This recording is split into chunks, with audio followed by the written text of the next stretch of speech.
Because it's the right thing to do. It's the right, you're sitting in the tree because it's the right thing to do. Okay,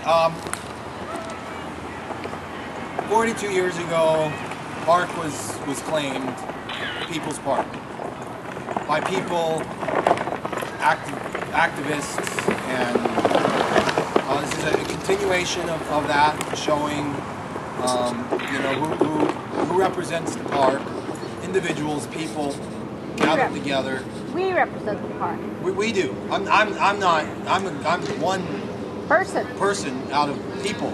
Yeah. Many people. Anyone that owns All of the us park. are here. Yeah. Certainly not an elite few with money that don't take care of the park. And there's been threats by the business association about what to do with this park. There was a letter written that was full of loaded language. I have a copy of the letter. Of just lies and filth, saying that here's a student hanging out here. She comes by all the time because she likes it.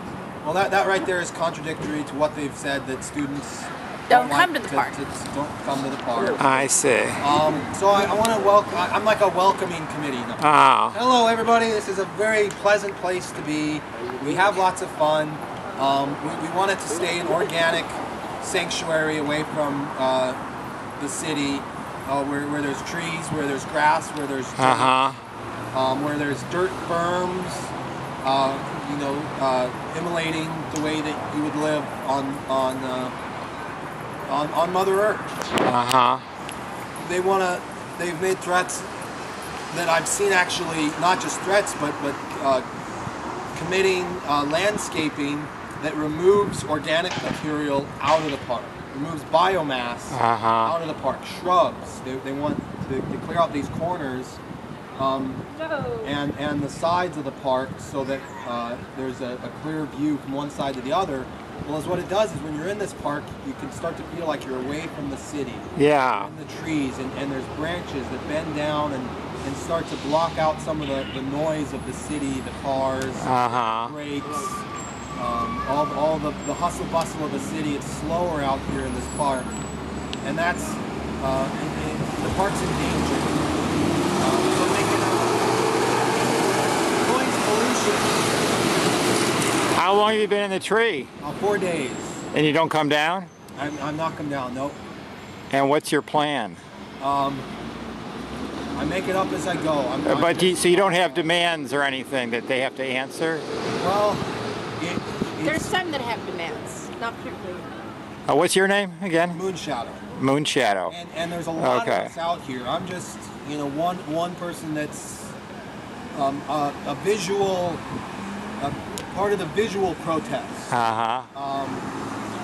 So I had trouble speaking for you know the park as just an individual. One thing is I want the businesses that have written these filth and lies to come apologize to people. That's Craig over at the Cafe Mediterranean. For being demeaning and you know, continued agreement that this is a park owned and taken care of by the people that have built it.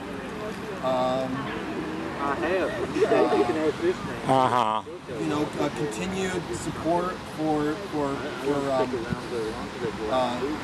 homelessness, you know, mental ill and substance abuse problems throughout the nation, throughout the city, throughout the county, throughout the world, throughout our community. That's one thing that they're complaining about is in their complaints is homelessness and drug abuse or alcohol abuse problems or mental illness, whatever. But they want to sweep these problems under a carpet so they don't have to see them. They want to use gentrification in the neighborhood, so they don't have to. They have caused problems. They have caused mental illness by the capitalistic debt building system that they put people in. Families have been thrown out of their homes. Isn't there a curfew on the park at night? Oh, there's a curfew at 10 o'clock at night. That we would like lifted.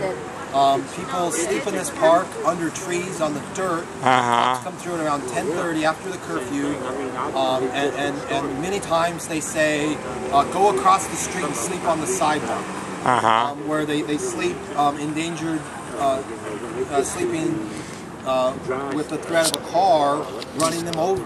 And haven't they tried to evict you? By in the middle of the night. What do they do with you at 10:30? At 10:30 they come by. I almost don't want to say what they, because I don't listen, right? Okay, I get it.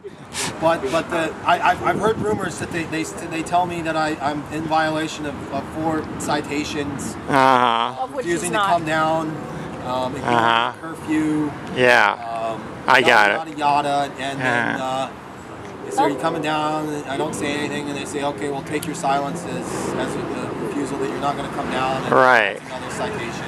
And then they go kick everyone else out of the park, and then they go and they come back around midnight in the morning. Bad cop, good cop. Bad cops at 10:30, good cops at midnight. He says, "How are you doing?" I say, "Good, thanks for asking." Is it possible they really want to know how you're doing? No. I'm an optimist. I believe anyone with a belly button is a human being with a heart.